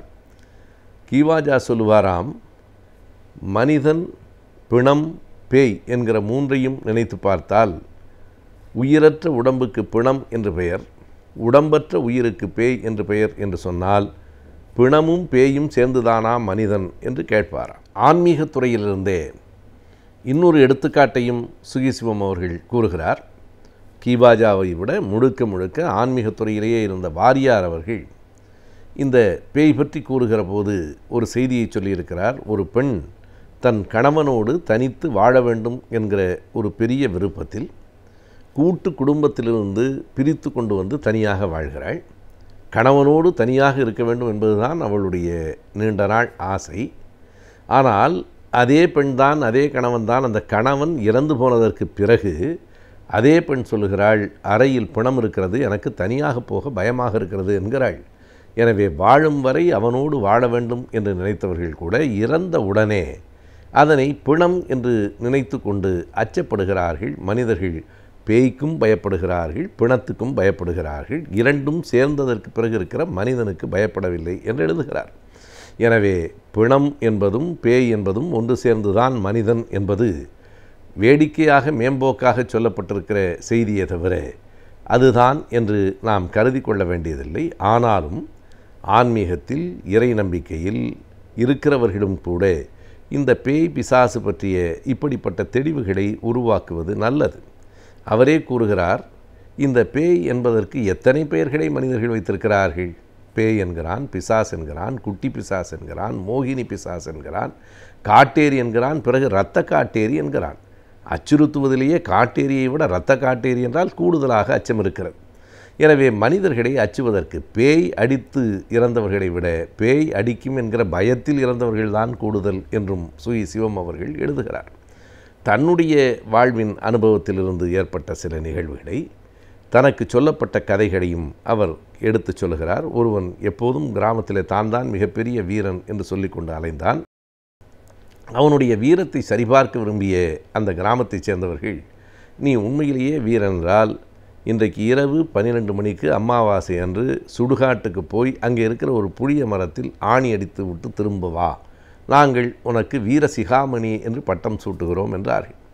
அந்த பட்டத்தை பெற்றுவிட வேண்டும் என்று அவனுக்கும் ஒரு ஆசை. நடு இரவில் கிளம்பினான். ஒரு பெரிய அங்கியை அணிந்து கொண்டான், கழுத்தில் ஒரு டவலை சுற்றி கொண்டான், கையிலே சுத்தியலும் ஆணியலும் எடுத்துக்கொண்டு புறப்பட்டான். ஆனால் ஊரை கடந்ததற்கு பிறகு இருட்டு சூடச்சூட, தனிமை சூடச்சூட அவனுக்கு ஒரு அச்சம் வந்தது. பேசாமல் திரும்பி விடுவோமா என்று கருதினான். அவன் வரட்டு கௌரவம் தடுத்தது. அங்கே போனான். எப்படியோ போய்விட்டான். ஒரு அசாத்திய துணிச்சலோடு போனான். தன்னையே தயார்படுத்தி கொண்டான். அந்த புளிய மரத்தையும் கண்டுபிடித்தான். புளிய மரத்தில் ஆணியும் அடித்து விட்டான். அப்பாடா, வீரசிகாமணி பட்டம் வெளியிலே காத்திருக்கிறது, ஓடி போய் வாங்கிவிட வேண்டும் என்கிற வேகத்தில் திரும்பும்போது அவனுடைய துண்டை யாரோ இழுத்தார்கள். ஐயோ, பேய் இழுத்து விட்டது என்கிற பயத்தில் அந்த இடத்திலேயே அவன் இதயம் நின்று போய் இறந்து போய்விட்டான். அடுத்த நாள் மக்கள் வந்து பார்த்தபோது தான் தெரிந்தது, அவன் அடித்த அந்த ஆணியில்தான் அவனுடைய துண்டு சிக்கி இருக்கிறது, அதுதான் அவனை இழுத்திருக்கிறது என்று அவர்களுக்கு புரிந்தது. எனவே மனத்தின் கற்பனை தான் இப்படியெல்லாம் விரிகிறது என்று ஆன்மீக துறையிலே இருக்கிறவர்கள் சொல்லுவது நல்லது. ஏனென்றால் பகுத்தறிவாளர்கள் மட்டுமே சொல்லும்போது இவையெல்லாம் இவர்களினுடைய கருத்து என்று கருதுகிறார்கள். அப்படி இல்லை. நீங்கள் கடவுளை நம்புவது உங்களினுடைய அனுபவம், உங்கள் நம்பிக்கை, உங்கள் வாழ்க்கை சூழல். ஆனால் பேய் பிசாசையெல்லாம் நம்பிக்கொண்டிருப்பது அறிவியலுக்கே புறம்பானது, இயற்கைக்கு புறம்பானது என்பதை உணர்த்த வேண்டிய கட்டாயம் இருதரப்பாருக்கும் இருக்கிறது. மனம் முதிர்ச்சி அடையுமானால் அதற்கு சில நிகழ்வுகளை அவர் சொல்லுகிறார். வயது ஏற ஏற மனத்தில் ஒரு முதிர்ச்சி வரும். அப்படி முதிர்ச்சி வந்தால் அது இந்த பேய் பிசாசு பயங்களிலிருந்தெல்லாம் ஒருவனை விடுவிக்கும் என்று சொல்லுகிறார். அப்படி வயது ஏறியதற்கு பிறகு முதிர்ச்சி வந்தவர்களையும் அடையாளம் காட்டுகிறார். வயது ஏறிய பிறகும் அப்படியே இருக்கிறவர்களையும் காட்டுகிறார். சின்ன குழந்தையாக இருந்தபோது தம்பிக்கு முதலில் ஒரு இனிப்பு பண்டத்தை அம்மா வழங்கிவிட்டாள் என்று கோபப்பட்டு அந்த இனிப்பு பண்டத்தை தூக்கி எறிந்த பையன் 40 வயதானதற்கு பிறகு தான் வேலை பார்க்கிற இடத்தில் தன்னை விட திறமையாக வேலை பார்க்கிற ஒருவனுக்கு பதவி உயர்வு கொடுத்த போது அதையும் பொறுக்காமல் அந்த வேலையை தூக்கி எறிந்துவிட்டு வெளியிலே வந்தான். சின்ன குழந்தையாக இருக்கிற போது தின்பண்டத்தை தூக்கி எறிந்தான். வளர்ந்ததற்கு பிறகு வேலையை தூக்கி எறிந்தான். வயது கூடினாலும் அவன் அறிவு முதிராமல் இருந்திருக்கிறது என்று காட்டுகிறார். எனவே அறிவு முதிர்ந்தால் இது போன்ற அறியாமை பேய்களிலிருந்து நாம் விலகிவிட முடியும் என்பதை சுகி சிவம் அவர்கள் தனக்கே உரிய நடையில் அருமையாக பதிவு செய்திருக்கிறார். வணிகத்தில் எவ்வாறு முதலீடு செய்து அதிக லாபம் ஈட்டலாம் என்பதை பற்றி இன்றைய வணிகம் பகுதியில் பார்க்கலாம். நம் வீடியோலே வா நிகழ்ச்சியின் அடுத்த பகுதியாக வரவிருப்பது ஆலோசனை நேரம்.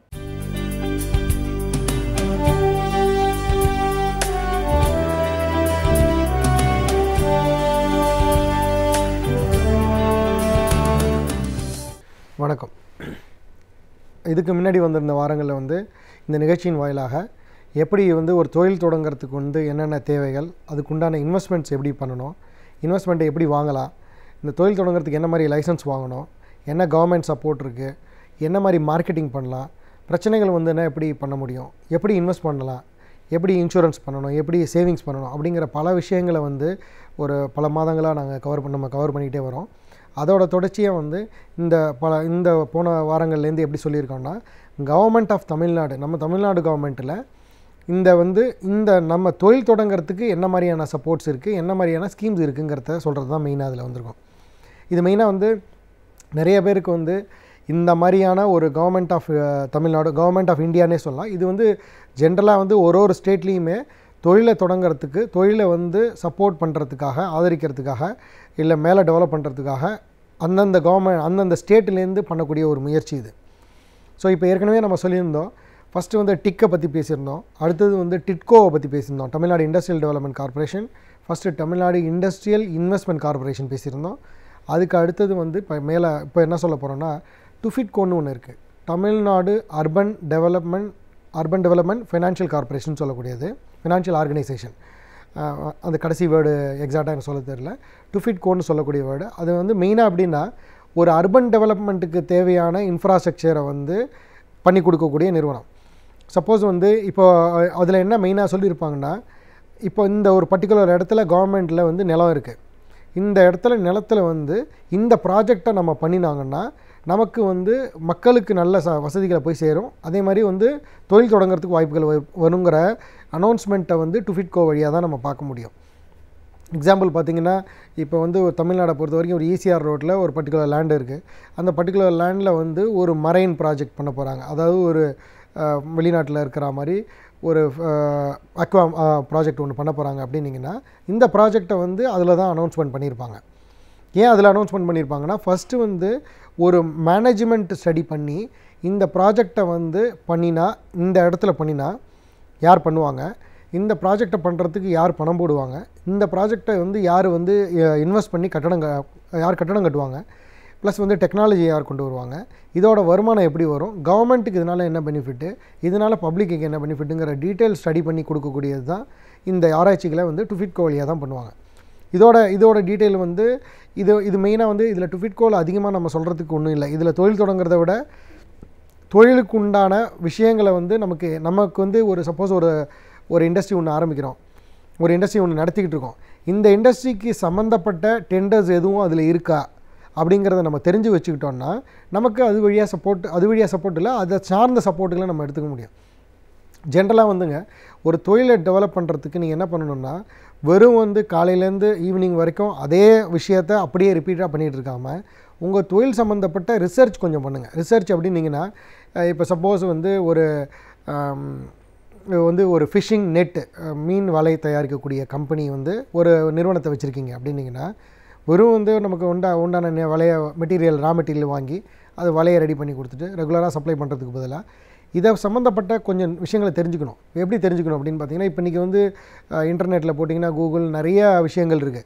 அது வழியாக இதை எங்கெங்கெல்லாம் யூஸ் பண்ணுறாங்க, இந்த யூஸ் பண்ணக்கூடிய நிறுவனங்கள் இது வெறும் மீனவர்கள் மட்டும்தான் வாங்கிக்கிறாங்களா, இல்லை வேறு இண்டஸ்ட்ரியல் இடத்துல ஒரு பில்டிங் கட்டுறதுக்கு முன்னாடி வெளியிலேருந்து ஜல்லியோ இல்லை கல்லோ கொட்டாமல் இருக்கிறதுக்கு வலையாக யூஸ் பண்ணலாமா, இல்லை ஒரு சில இடங்களில் அதிகப்படியான மூமெண்ட்ஸ் இருக்கிற இடத்துல இந்த நெட்டை வச்சு நம்ம ப்ரொடெக்ஷன் பண்ண முடியுமா, அதேமாதிரி வந்து ஹை ரைசிங் பெரிய கட்டட இடத்துக்குள்ளே கட்டடத்துக்கு கீழே இந்த நெட்டை யூஸ் பண்ணி அங்கேருந்து மேலேருந்து வரக்கூடிய ஸ்டோனை வந்து நம்ம ப்ரொடெக்ட் பண்ண முடியுமா? இந்த மாதிரி அதே மாதிரி வந்து கால்ஃப் விளையாடக்கூடிய இடத்துல இந்த நெட்டை யூஸ் பண்ணலாமா? எந்தெந்த இடத்துலலாம் நம்ம யூஸ் பண்ண முடியுங்கிறத ஒரு ரிசர்ச் நம்ம ஒன்று பண்ணணும். நான் எக்ஸாம்பிள் எதுக்கு இந்த மீன் வேலையை சொன்னேன்னா, அதை பற்றின வந்து விஷயங்களை நம்ம வந்து நிறைய ரிசர்ச் பண்ண தான், ஒரு விஷயத்தை நிறைய ரிசர்ச் பண்ண தான் நமக்கு வந்து அதை பற்றின விஷயங்கள் கிடைக்கும். எக்ஸாம்பிள் இப்போ நான் சொன்னேன், வெறும் ஜென்ரலாக பார்த்திங்கன்னா இந்த மீன் வேலைகள் வந்து ஒருத்தர் தயாரிப்பார், அவரை வந்து ரெகுலராக அவர்கிட்ட ஒருத்தர் ஆர்டர் வாங்கிட்டு இருப்பாங்க. இதை வந்து ஒரு பர்டிகுலராக ஒரு ஃபிஷிங் கம்பெனிக்கு விற்றுக்கிட்டே இருப்பார். இவ்வளோ தான் பண்ணிக்கிட்டு இருப்பாங்க. ஒரு சில பேர் ரிசர்ச் பண்ணிக்கிட்டு இருப்பாங்க. நான் அதை பற்றி பேசலை. நான் வந்து ஏற்கனவே பண்ணிக்கிட்டு இருக்கவங்கள வந்து நீங்கள் இந்த மாதிரி பண்ணலைங்கிற குறைய சொல்லலை. இதை மாதிரி பண்ணினா இன்னும் கொஞ்சம் இம்ப்ரூவ் ஆகுங்கிறது தான் நான் சொல்ல வரேன் இந்த விஷயத்துலேருந்து. அதில் என்ன சொல்ல வரேன்னா, இந்த மாதிரி ரிசர்ச் பண்ணும்போது, அதாவது ஒரு பிஸ்னஸை எடுத்துட்டோன்னா அப்ஸ்ட்ரீம்னு சொல்லி விடுவோம், டவுன் ஸ்ட்ரீம்னு சொல்லக்கூடிய விஷயங்கள் இருக்குது. இந்த மீன் வலையை வந்து தயாரி பண்ணும்போது இதுக்கு மேல்பட்ட விஷயங்கள் என்னென்ன இருக்குது, கீழே என்னென்ன விஷயங்கள் இருக்குது. கீழே என்னென்ன விஷயங்கள் இருக்குன்னா, நம்ம ரா மெட்டீரியல் வாங்குகிறோம். இந்த ரா மெட்டீரியல் எங்கேருந்துலாம் நம்ம வாங்குகிறோம்? இப்போ ரிசர்ச் பண்ணும்போது பார்த்திங்கன்னா, டவுன் ஸ்ட்ரீமில் பார்த்திங்கன்னா ரா மெட்டீரியல் அந்த மீன் வலை நைலான் வாங்குகிறோம். அந்த நைலானை வந்து நைலான் தான் வாங்கலாமா, இல்லை வேறு ஏதாவது வெளிநாட்டுலேயோ இல்லை வேறு ஏதாவது ஊர்லேயோ வேறு ஏதாவது மெட்டீரியல் யூஸ் பண்ணுறாங்களா? அந்த மெட்டீரியல் யூஸ் பண்ணாங்கன்னா அதை பின்னுறதுக்கு வந்து என்ன மாதிரியான மிஷின்ஸை நம்ம யூஸ் பண்ணுறாங்க, எந்தெந்த ஊரில் என்ன மாதிரியான மிஷின்ஸை யூஸ் பண்ணுறாங்க, இதை வந்து குயிக்காக அந்த பின்னுறதுக்கு வந்து வேறு எதுவும் சிஸ்டம் இருக்கா அப்படிங்கிற ரிசர்ச் பண்ணோன்னா இந்த டவுன் ஸ்ட்ரீமில் வந்து நமக்கு கொஞ்சம் பெனிஃபிட்ஸ் கிடைக்கும். நமக்கு கொஞ்சம் காஸ்ட்டு ரெடியூஸ் பண்ண முடியும். மற்றவங்கள மாதிரி நம்ம இல்லாமல் நம்ம வந்து தனியாக வந்து இதில் இன்னும் கொஞ்சம் மேலே வரத்துக்கு உண்டான வாய்ப்புகள் இருக்குது. அதேமாதிரி அப்ஸ்ட்ரீம் நம்ம விற்கக்கூடிய ஆளுங்க வந்து எப்போதும் அந்த ஃபிஷிங் நெட்டு பிடிக்கிறவங்கள மட்டும் இல்லாமல் பல இண்டஸ்ட்ரிகளுக்கு எப்படி விற்கலாம், மேலும் இன்னும் கொஞ்சம் ரிசர்ச் பண்ணோன்னா இதை வேறு இன்னோவேட்டிவாக திங்க் பண்ணி வேறு எந்த இண்டஸ்ட்ரிக்கு இதை விற்றா இந்த பர்டிகுலர் நெட்டை வந்து யூஸ் பண்ண முடியும் அப்படிங்கிறத நம்ம கொஞ்சம் ரிசர்ச் பண்ணணும். எக்ஸாம்பிள் வந்து ஃபுட்பால் நெட்டில் தான் யூஸ் பண்ணணுன்றது இல்லை, கிரிக்கெட் நெட்டில் யூஸ் பண்ணலாம். எங்கெங்கெல்லாம் நெட்டு தேவையாக இருக்கும். அது மட்டும் இல்லாமல் இதை நமக்கு இது வரைக்கும் யூஸ் பண்ணாத இடம், ஆனால் இதை யூஸ் பண்ணினா பெனிஃபிட்டாக இருக்குங்கிற திங்கிங்கை நம்ம கொண்டு வரும்போது என்ன ஆகும், இந்த பிஸ்னஸை வந்து மேலே வளர்கிறதுக்கு நிறைய வாய்ப்புகள் இருக்குது. ஸோ நான் இதுலேருந்து என்ன சொல்ல வரேன்னா, பிஸ்னஸை வந்து மொனோட்டோனஸாக ஒரே மாதிரி இப்போ இதுதான் பண்ணிக்கிட்டு இருக்கோம், அந்த காலத்துலேருந்து நாங்கள் இப்படியே தான் பண்ணிக்கிட்டு இருக்கோம் அப்படிங்கிறது இல்லாமல் ரிசர்ச் பண்ணணும். பெருசு பண்ணணுன்னா கண்டிப்பாக ரிசர்ச் பண்ணணும். ரிசர்ச் பண்ணணுன்னா நிறைய படிக்கணும்னா புக்கு வாங்கி படிக்கணும் இல்லை, இதுக்கெல்லாம் புக்கு கிடைக்காது. நம்மளே உட்காந்து டாக்டர் அப்துல் கலாம் சொன்ன மாதிரி கொஞ்சம் திங்க் பண்ணி இமேஜின் பண்ணி வேறு எதுலலாம் பண்ண முடியுங்கிறத நம்ம செல்ஃப் திங்கிங் பண்ணலாம். அதுக்கப்புறம் வந்து சில வந்து ரெஃபரன்சஸ் புக்ஸில் வந்து எடுத்து படித்து பார்க்கலாம், என்ன மாதிரி இவங்க யூஸ் பண்ணி இருந்திருக்கிறாங்கன்னு. அதே மாதிரி கொஞ்சம் நெட்டில் போய்ட்டு கூகுளில் போய் சர்ச் பண்ணி பார்க்கலாம், ஃபிஷிங் நெட்ஸில் எந்த ஊரில் இருக்குது, யார் பண்ணுறாங்க, அவங்க எப்படி ரா மெட்டீரியல் எங்கேருந்து வாங்குறாங்க, அவங்களுக்கு சப்ளையர்ஸ் யார் அப்படிங்கிறதெல்லாம் பார்க்கலாம். இதை நான் ஒரு நிறுவனத்தை வந்து எக்ஸாம்பிளாக சொல்லியிருக்கேன். எல்லாத்துக்குமே இதுதான் அப்ளிகபிள். இது நான் இப்போ சொன்னது வந்து ஒரு மேனுஃபேக்சரிங் பண்ணுறீங்க, அந்த மேனுஃபேக்சரிங்க்கு வந்து வாங்கக்கூடிய ப்ரொக்யூர்மெண்ட்டையும் சப்ளையும் மட்டும் நான் சொல்லியிருக்கேன். இதே மாதிரி ஃபைனான்ஸ் ஒன்று இருக்குது, இன்னொன்று மார்க்கெட்டிங் ஒன்று இருக்குது. மொத்தம் 4 டைரக்ஷன்ஸ் இருக்குது. ஃபைனான்ஸை வந்து எப்படிலாம் வாங்கலாம், இந்த ஃபைனான்ஸை எப்படி வாங்கினா நமக்கு காஸ்ட்டு கம்மியாகும். ஏற்கனவே நம்ம 10% 12%ல் வாங்கிட்டு இருக்கோம் அப்படின்னா 10% வாங்குறதுக்கு என்ன வாய்ப்புகள் இருக்குது அப்படிங்கிறத பார்க்கலாம். இப்போ பார்த்திங்கன்னா நிறைய பேர் வந்து ஒரு சில ரூமர்கள் இருந்துக்கிட்டே இருக்கும், நாங்கள் 6%க்கு பணம் வாங்கி தரோங்க, இல்லை 6%க்கு இன்டர்நேஷ்னல் ஃபைனான்ஸ் கிடைக்கிது, இதில் வந்து உங்களுக்கு ரொம்ப இதுவாக இருக்கும் அப்படிங்கிறதெல்லாம் நிறைய ரூமர்ஸ் வரும். எப்போதுமே வந்து கவர்மெண்ட்டில் என்ன சொல்லியிருக்காங்களோ அதை மேக்ஸிமம் ஃபாலோ பண்ணினோன்னா நமக்கு எந்த விதமான ரிஸ்க்கும் வராது. அதுக்கு கவர்மெண்ட்டுக்கு எகென்ஸ்டாக நம்ம வந்து இது சீப்பாக இருக்குது அது சீப்பாக இருக்குது அப்படிங்கிற சிஸ்டமில் போகும்போது நம்மளோட முதலீட்டையோ நம்மளோட பணத்தையோ இழக்கிறதுக்கு உண்டுகள் வாய்ப்புகள் இருக்குது. அப்படி 6%கோ இல்லை 8%கோ வாய்ப்புகள் இருந்ததுன்னா எல்லோரும் அதை தான் வாங்கியிருப்பாங்க, கவர்மெண்ட்டும் அதை தான் சொல்லியிருக்கோம். ஸோ அதனால் இந்த மாதிரி தேவையில்லாத ரூமரை வந்து அதிகப்படியாக நம்ம எடுத்துக்காமல், ஒரு சில பேர் இருக்கலாம், அதை பற்றி நமக்கு தெரியல, ஜென்ரலாக வந்து இதை மாதிரி வரத்துக்கு வந்து வாய்ப்புகள் கொஞ்சம் குறைச்சலாக இருக்கும். ஸோ இந்த மாதிரி இந்த காஸ்ட் ஆஃப் ஃபைனான்ஸை வந்து இதுலேயும் நான் சொல்ல வந்தது என்னென்னா, இந்த காஸ்ட் ஆஃப் ஃபைனான்ஸை எப்படி ரெடியூஸ் பண்ணலாம், 12% இருக்கிறத எப்படி 10% பண்ணலாம், வேறு ஏதாவது டிஸ்கவுண்டிங் யூஸ் பண்ணலாமா, ஃபேக்ட்ரிங் மெத்தட்ஸ் எதாவது யூஸ் பண்ணலாமா, வேறு வந்து இப்போ இருக்கிற கரண்ட் பேங்க்லேருந்து இன்னும் கொஞ்சம் பப்ளிக் செக்டர் போனால் இன்னும் கொஞ்சம் கிடைக்குமா, இல்லை எக்ஸ்போர்ட் ஓரியன்ட் கிரெடிட்ஸ் போனால் குறைக்குமா அப்படிங்கிறத ரிசர்ச் பண்ணணும்.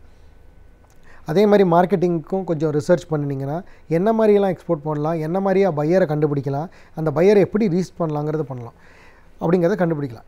இதை வழியாக நான் என்ன சொல்ல வரேன்னா, இது வந்து பிஸ்னஸ் தொடங்கும்போது வெறும் பிஸ்னஸை ஒரே மாதிரி பண்ணாமல் கொஞ்சம் ரிசர்ச் பண்ணும்போது, அதிகப்படியான ஆராய்ச்சி பண்ணும்போது இன்னும் கொஞ்சம் உங்களுக்கு நிறையா வந்து ஸ்பார்க்கு கிடைக்கும், இன்னும் டெவலப் பண்ணலாம். இதை பற்றி இன்னும் மேலே வர வாங்கல பார்க்கலாம். நன்றி, வணக்கம். நாம் கடந்து வந்த பாதைகளில் நாம் கற்றறிந்த விஷயங்கள் சிறிதனவே இருக்கின்றது. எனவே நாம் கற்றிடாத பல அரிய தகவல்களை நம்மிடையே பகிர்ந்து கொள்ள வருகிறார் டாக்டர் கார்த்திகேயன் அவர்கள். நம் விடியலே வா நிகழ்ச்சி நிறைப்பகுதியாக வரவிருப்பது கற்றலும் கற்பித்தலும்.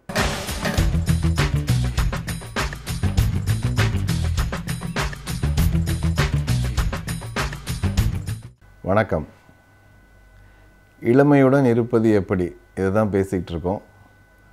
எப்படின்னா, வயோதிகத்தை தள்ளி போடாமல் வயோதிக தோற்றத்தை மட்டும் மாற்றி இளமைன்னு நம்ப வைக்காமல், இளமைங்கிறது உள்ளிருந்து வரக்கூடிய விஷயம், வெளிப்பூச்சு, வெளி சிகிச்சை இதெல்லாம் கிடையாது அப்படின்னு பேசிகிட்டு இருக்கோம். இதெல்லாம் வந்து ஓரளவுக்கு கொஞ்சம் நேரத்துக்கு இருக்கும். இப்போ உதாரணத்துக்கு நடிகர்களுக்கு அது ரொம்ப அவசியம். ஏன்னா அவர்கள் வந்து இதுக்கிட்ட கேமரா முன்னாடி லைட்டு முன்னாடி நிற்கிறப்போ நல்லா பளபளப்பாக தெரியறதுக்கு, இது கலர் கரெக்ஷனுக்கு முன்னாடியே செய்யக்கூடிய விஷயங்கள். அவருடைய சதை இப்படி தான் இருக்கணும், இந்த மாதிரி நிறம் இருக்கணும், இந்த மாதிரி முடி இருக்கணும், இந்த மாதிரி சட்டை போடணுங்கிறது அவர்களுடைய என்ன தொழில் அவசியம். அதற்கான மூலதனத்தை அவர்கள் செய்வதற்கு நியாயமும் இருக்குது.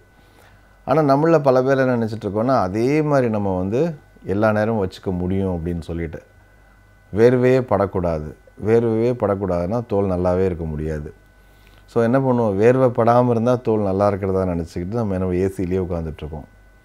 விதவிதமான களிம்புகளை பூசிக்கிட்டே இருக்கோம்.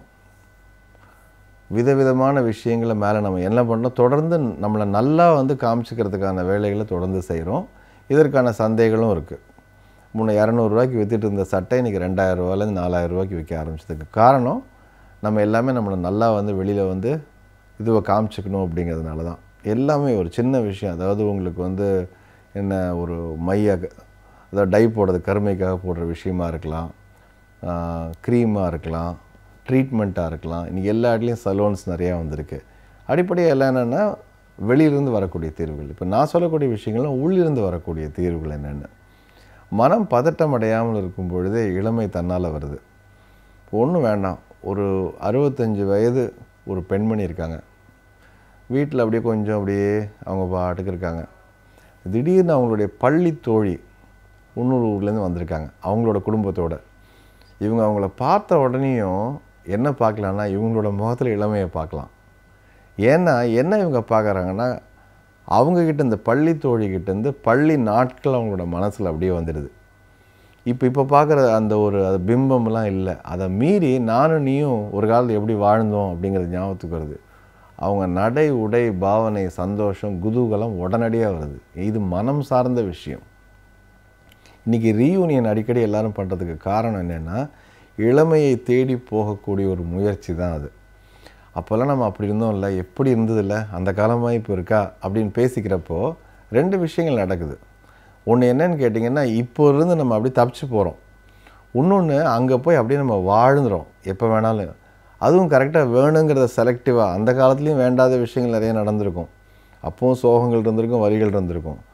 ஆனால் மனம் வந்து ஒரு இடத்துல போய் உட்காந்து லாக் ஆகி கொஞ்சம் சந்தோஷப்பட்டுட்டு திரும்பி வர்றதுக்கு இந்த மாதிரி ரீயூனியன் தேவைப்படுது. அப்போது இதில் எது வந்து முக்கியமான விஷயம், மனதின் பங்கு முக்கியமான விஷயம். இளமையாக உணரக்கூடியவர்கள். இன்றைக்கி நீங்கள் வந்து பார்த்திங்கன்னா நிறைய பேர் கல்யாணத்துக்கு அப்புறம் இது அவங்களுக்கு இதுவே காதல் இல்லாமல் போயிடுது, எனக்கு ரொமான்ஸ் இல்லாமல் போயிடுது. ஏன்னா கிட்டத்தட்ட அவங்களுக்கு வந்து இனிமேல் வாழ்க்கை இவ்வளவு தான், நம்முடைய பங்கு இவ்வளவு தான் அப்படின்னு அவங்களாக முடிவு கட்டினதுக்கப்புறமா அது வந்து குறைய ஆரம்பிக்குது. இப்போது இதற்கான ஒரு சான்ஸ் அவங்களுக்குள்ளுக்குள்ள வடிகால் வரும்பொழுது, உதாரணத்துக்கு நடிக்கும் பொழுது, ஏதாவது ஒன்று செய்யும் பொழுது என்னென்னா திரும்ப அந்த பகுதி ஆக்டிவேட் ஆகுது. அப்போ இளமைக்காக சில பகுதிகள் இருக்குது. நீங்கள் வந்து நிறைய பேர் பார்க்கலாம், குறிப்பாக ஆண்கள் அதிகமாக சொல்ல முடியும். அவங்க வந்து குடிக்கிறப்போ ரொம்ப சந்தோஷமாக இருப்பாங்க. ஏன்னா பழைய ஜோக்கெல்லாம் சொல்லிட்டு ரொம்ப மொக்க போடுறதும்பாங்கல்ல, இயல்பாக இருக்க முடியுது. தான் இயல்பாக இருப்பதற்கு ஒரு இடம் இருக்குது. அதிகமாக இளமை தெரியும். இதில் பார்ட்டியில் போய் பாருங்கள், பார்ட்டியில் நடக்கிற விஷயங்கள் வந்து ஏன் எல்லாரும் சந்தோஷமாக இருக்காங்கன்னா, மது ஒரு காரணம், அவ்வளோதான். அது மட்டுமே எல்லா காரணமும் கிடையாது. மதுவை காரணமாக வச்சுக்கிட்டு இவங்க என்ன வேணால் பேசலாம், எப்படி வேணால் இருக்கலாம், ஆடலாம், பாடலாம், தவறு நடந்த யாருமே வந்து நம்மளை வந்து கேட்க போகிறது கிடையாது அப்படி ஒரு ஃப்ரீ என்விரான்மெண்ட் க்ரியேட் ஆகுது பார்த்தீங்களா. அப்போ என்னென்ன இளமைக்கு போகிறாங்க. நீங்கள் எப்போவுமே பார்க்கணும், பார்ட்டியில் வந்து பல தடவை நீங்கள் பார்த்துக்கலாம், ரொம்ப வந்து வயதான ஒரு சின்ன பையமாக ஆடிட்டுருப்பாங்க, ஒரு ஜோக் அசிங்கமாக பேசியிருப்பாங்க. என்ன அப்படின்னு கேட்டால் இளமைக்கு போய்ட்டுற விஷயங்கள் தான் அது. திரும்ப திரும்ப பின்னாடி போய் பார்த்து அவங்க இப்போது அவங்களால நிகழ்காலத்தில் செய்ய முடியாத விஷயங்களை பின்னாடி போய் செஞ்சுக்கிட்டு வர்றது தான் அப்போது. அப்போ இதில் நம்ம என்ன கற்றுக்கணும் அப்படின்னு கேட்டிங்கன்னா, நம்ம நினச்சா எங்கே வேணால் போக முடியும் அக்ராஸ் த ஏஜ் லைன். ஒரு சின்ன பையன் வந்து அவன் இதே அதாவது குடும்பத்தை தாங்கி பிடிக்கும் பொழுது கிட்டத்தட்ட ஒரு பெரிய மனிதன் ஆகிறான். ஒரு 16 வயசு 17 வயசில் ஒரு பையன் வேலைக்கு போகிறான்னு வச்சுக்கோங்க. வேலைக்கு போய் அவன் தம்பிக்கு ஃபீஸ் கட்டுறப்போ ஒரு அப்பாவோ தாத்தாவோ ஆயிடுறான் உள்ளுக்கு மனசளவில், இல்லையா. என்னக்கிட்ட முதிர்ச்சி வருது. அதே மாதிரி தான் வயது ஆனதுக்கப்புறமா ஒரு சிறு குழந்தை ஒன்றும் இல்லை, இது நீங்கள் மழையில் நினைக்கிறப்ப பாருங்கள் ஒரு சந்தோஷம் வருதா, மழையில் மேலே விழுந்த உடனே ஒரு சின்ன சிலிர்ப்பு வருதா, நல்ல ஒரு சிரிப்பு வருதா, இளமை அங்கே வருது உங்களுக்கு. அப்போ இளமைக்கான காரணங்கள் எங்கே அப்படின்னு கேட்டிங்கன்னா, நம்ம வாழ்வில் நமக்கு கிடைக்கக்கூடிய அனுபவங்களில் தான் இருக்குது. புற காரணங்கள்லாம் ரொம்ப நாள் நிற்காது. எத்தனை நாள் நீங்கள் முடியை காப்பாற்ற முடியும், எத்தனை நாள் பல்ல காப்பாற்ற முடியும், எத்தனை நாள் நீங்கள் தோல் சுருங்காமல் பார்த்துக்க முடியும், ரொம்ப நாள் முடியாது. 10 வருஷம் கழித்து நடக்கிறது வேணால் நீங்கள் ஒரு 15 வருஷம் தள்ள முடியும், அவ்வளோதான். ஆனால் இதை நீங்கள் என்ன உங்களால் எல்லா காலத்துலையும் செய்ய முடியும். வாழ்க்கையை உங்களால் ரசிக்க முடியும் பொழுது என்ன ஆகுதுன்னா இளமை தானாக வந்துடுது. வாழ்க்கையை ரசிக்கக்கூடிய இடங்களில் தான் உங்களுக்கு தெரியாமல் இளமையின் ரகசியம் பொதிக்க வச்சுருக்கு. இந்த உணவை சாப்பிடணும், இந்த மாதிரியான இதில் மருந்து எடுத்துக்கணும். இன்னொன்று இன்றைக்கி வந்து பயங்கள் மூலமாக இளமையை வந்து ஆக்சுவலாக புகுத்துறாங்க. இப்போ நீங்கள் ராத்திரி பார்த்தீங்கன்னா டிவியில் வந்து உங்களெல்லாம் வந்து பகீர்னு பயமுறுத்துகிற மாதிரியான விஷயங்கள் இருக்கும். இது நீங்கள் சாப்பிடாட்டி இந்த மாதிரி ஆகிடும், உங்கள் இல்லறம் எப்படி ஆகிடும் அப்படின்லாம். இது வந்து பயத்தில் வர்ற விஷயமே கிடையாதுங்க. ஒரு ஆசையில் வரணும், ஒரு அன்பில் வரணும், ஒரு தேவையில் வரணும், உணர்வு ரீதியாக வரணும். நம்மளை நல்லா வச்சுக்கணும் அப்படின்னு நினைக்கிறது வந்து அவங்களுடைய தேவையான விஷயம். அது சில பேர் ரொம்ப ட்ரிம்மாக வச்சுப்பாங்க உடம்பை அப்படின்னா அது அவங்களுடைய தேவை, அது அவங்களுடைய ஆளுமையில் அது வந்து என்ன முக்கியமான பங்கு, அது அவ்வளோதான். அது அவங்களுடைய தேவை தான் வாழ்க்கையில். சில பேர் முடி எப்படி இருந்தாலும் பரவாயில்லன்னு நினைக்கலாம், சில பேர் முடி இப்படி தான் இருக்குன்னு நினைக்கலாம். அவங்களுடைய தேவை இதுதான் சரின்னு கிடையாது. ஆனால் இளமைங்கிறது சில பேருடைய இது நீங்கள் எழுத்தாளர்கள் பார்க்கலாம், அபரிதமான அவங்களுக்கு சென்ஸ் ஆஃப் ஹியூமர் இருக்கும். அந்த மாதிரி ஒரு நகைச்சுவை உணர்வு அற்புதமாக இருக்கும். வயதானவர்களாக இருப்பாங்க.